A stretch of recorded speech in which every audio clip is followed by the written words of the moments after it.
Chapter 41. Facing the Consequences, Part 2. So, there will be another joining us sooner or later to figure out what we're going to do, but for now, you have some explaining to do. The mayor's tone was equal parts frustrated, tired, and curious. Understandable, given the impossible situation she was in.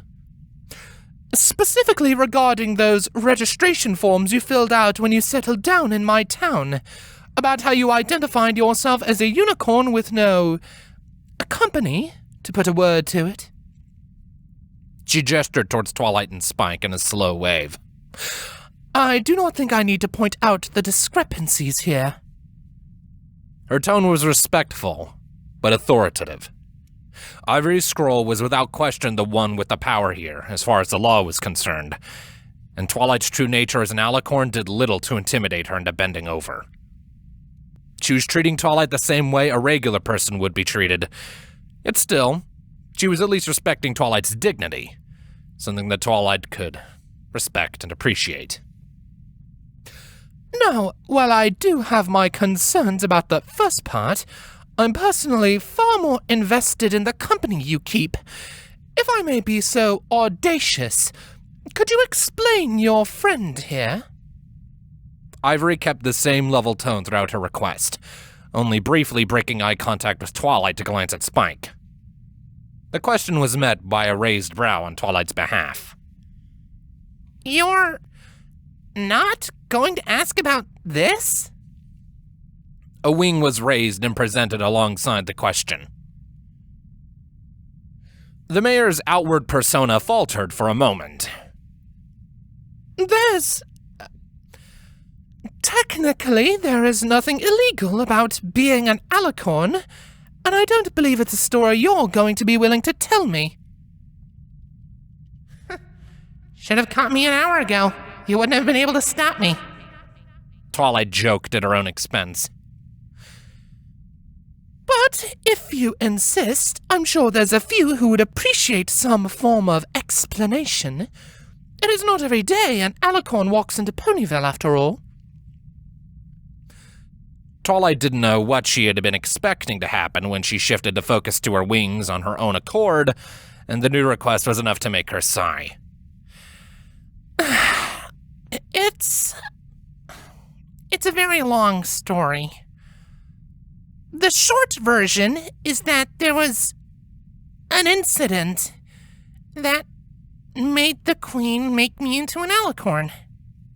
A disgusting oversimplification.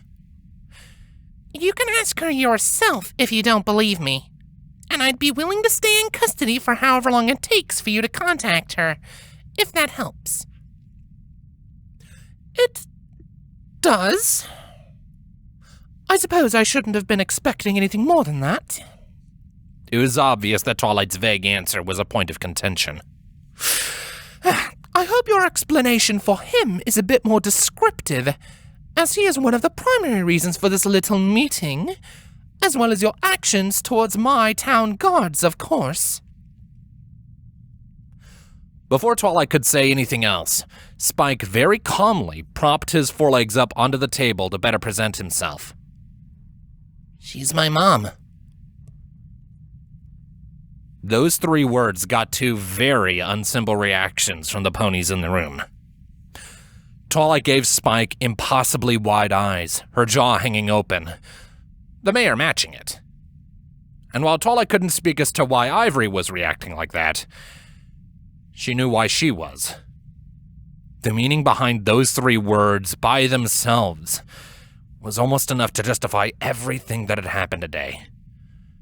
The sheer amount of joy and love swelling up in Twilight's heart from that statement was almost too much to bear, and she had to fight the urge to outwardly react further, as while she wanted to drown him in an unending torrent of love and affection, they had more important things to deal with right now.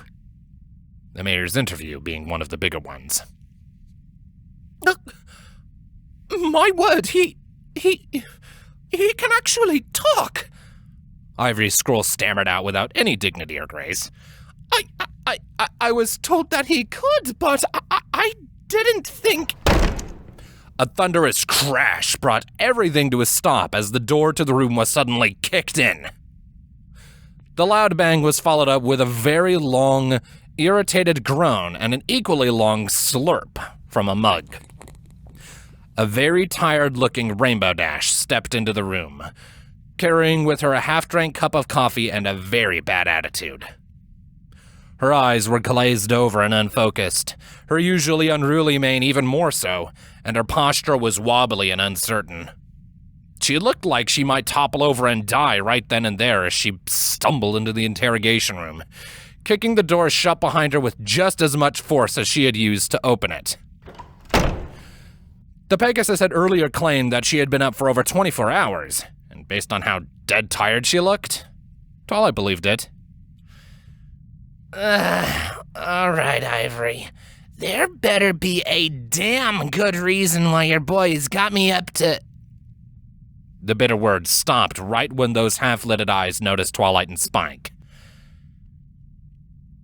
For a while, Rainbow just stood there, lackadaisically gazing on them in much the same way a dumb cow would gawk at an oncoming train. There was this long moment where she didn't even look like she was processing what she was looking at or understanding the implications. But that moment was just that, a moment. And soon Dash caught up with what was going on. Her lazy expression transformed into a scowl of severe disappointment and irritation. One day, all I asked you was to go one day without getting into deeper shit. Just one day. The Pegasus forcefully placed her mug on the table as she spoke through clenched teeth. What in the ever-loving buck did you do? That got a surprised reaction out of Ivory, who turned her attention towards Rainbow Dash. The way Dash was speaking must have tipped her off. Wait, don't tell me you know her. Oh, I know her all right. Dash briefly took her searing eyes off Twilight to address the mayor. And I really want to know what she did to wind up here, exposed with her dragon and everything. Ever so slowly, Dash turned her attention to glare at Twilight with unprecedented malice. The floor's yours, Egghead. Take it from the top. For a moment, Twilight honestly didn't know where to begin. She had known from the beginning that she would have to explain the day's events in some way, just to try and give some context for herself and Spike, but she hadn't actually had a chance to consider what she was going to say in their defense. What aspects of the story would she leave out? The idea was to try and de-escalate the situation as much as possible, and there were a few pieces of the tale that she could probably leave out to help with that. It wouldn't be that difficult, and it wouldn't be the first time Twilight had only told half a story. But Rainbow's sudden introduction into the situation threw a wrench into things. Not that Twilight was any less willing to spin half-truths for her, but the issue arose from Rainbow's contacts and connections. Pinkie Pie and Rarity specifically, the two ponies who had, unintentionally, acted as the catalyst for everything. Yesterday's events had proven that the three of them were all well acquainted. It stood to reason that Dash would hear some recount of the tale from at least one of them at some point, and lying to her now could prove disastrous in the future. If Pinkie wouldn't be the one, then Rarity would, absolutely.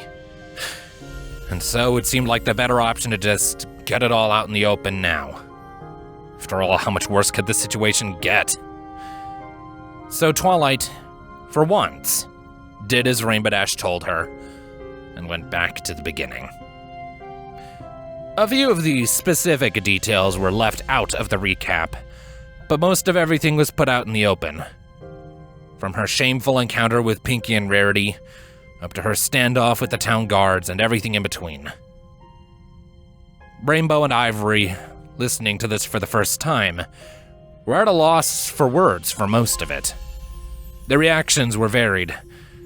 By the end of it all, both of them looked to be thoroughly done with today, caught somewhere between anger, confusion, and just plain mental exhaustion. Rainbow sat in silence, her face cupped in her forehooves as she processed Twilight's recount, slowly shaking her head, either in denial or some other sentiment. Ivory, meanwhile, was in a similar boat.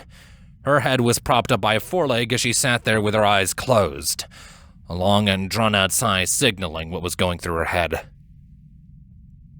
Twilight took the lull in the conversation to check on Spike. He had regressed into his earlier state of guilt. It wasn't ideal, but given the circumstances, it was unavoidable. The following silence seemed to drag on forever, nobody having the resources or the state of mind to form any kind of cohesive reaction.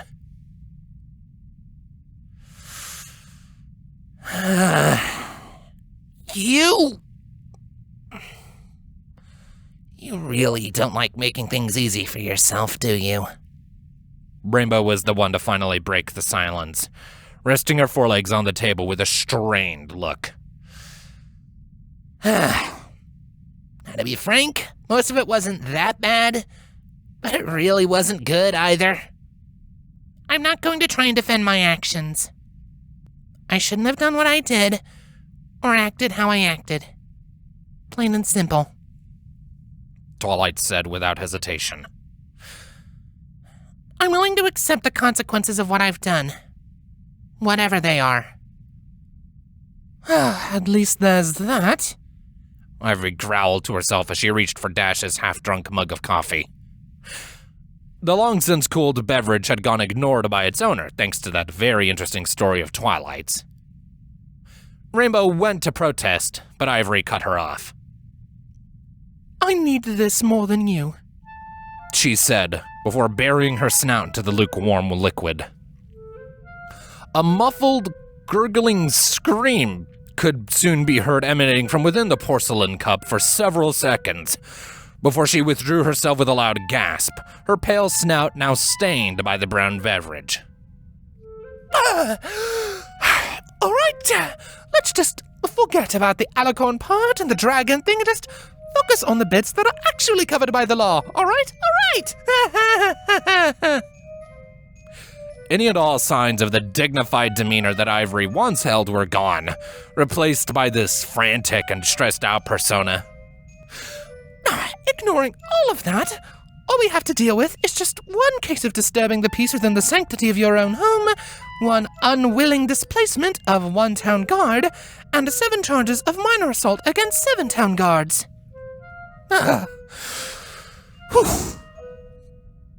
After her momentary meltdown, Ivory quickly sucked in a deep breath and then released it very slowly, regaining her lost composure.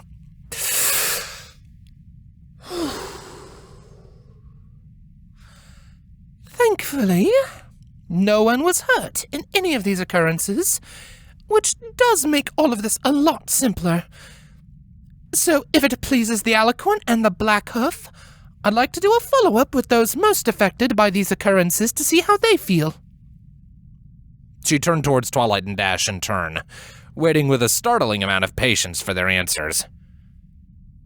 Seems like a good idea to me, Dash said, her voice just a bit bitter.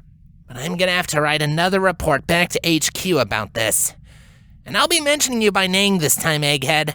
And I'm gonna bring up the crap from last night, too. You blew your free shot. Fair. Twilight gave a courteous nod. It was about the outcome she'd been expecting. Frankly, anything less would have been disappointing. She took the time to collect her composure and check up on Spike. He was clearly still worried. His body language explained that perfectly, but he kept quiet. While this was deeply concerning to Twilight, again, she still had to deal with this before she could focus on him.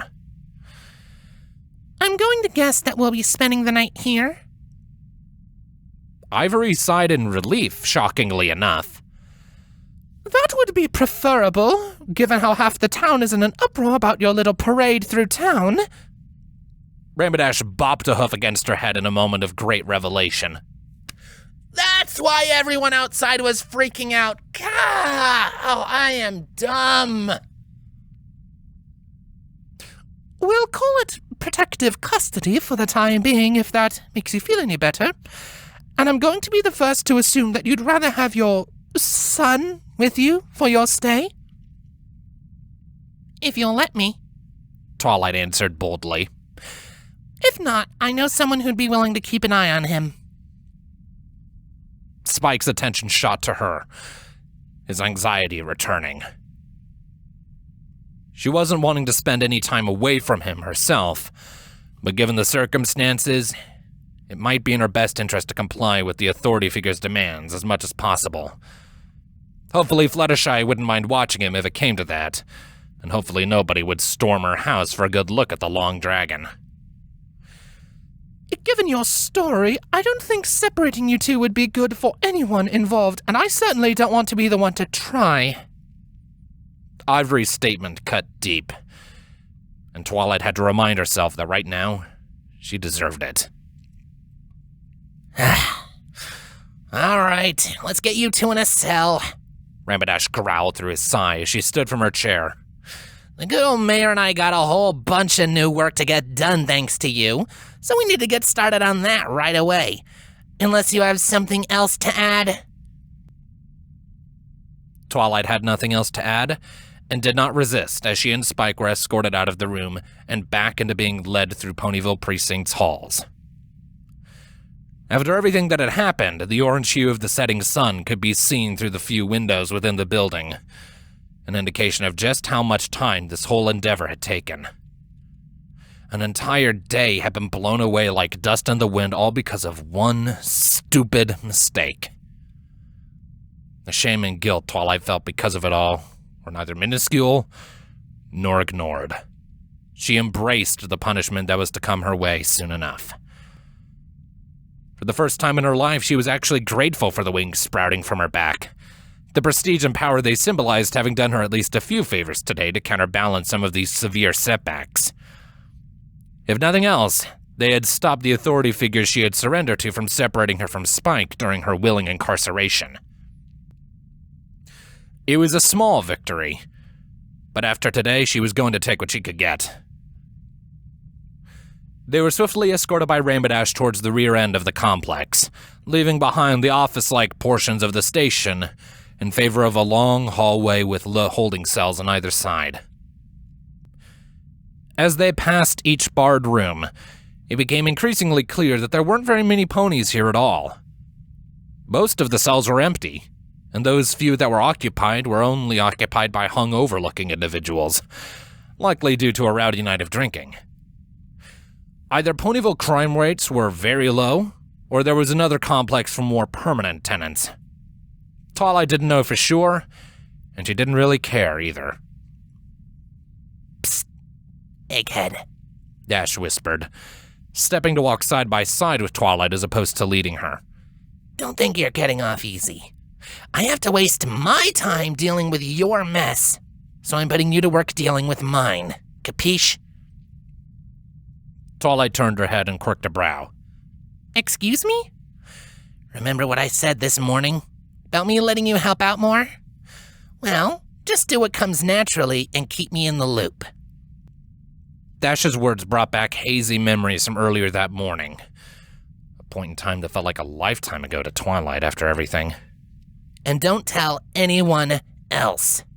This stays between us. Sorry if he hears anything. She jutted her head toward Spike before looking straight ahead and continuing in silence. Several questions formed in Twilight's head thanks to the Black Hoof's cryptic instructions, but she didn't move to voice them, figuring that Rainbow wouldn't even answer them. Much to her frustration. The worst part was that she felt like she should have known what Rainbow Dash was talking about. The answer was sitting there, right on the tip of her tongue, but for the life of her, she just couldn't place it.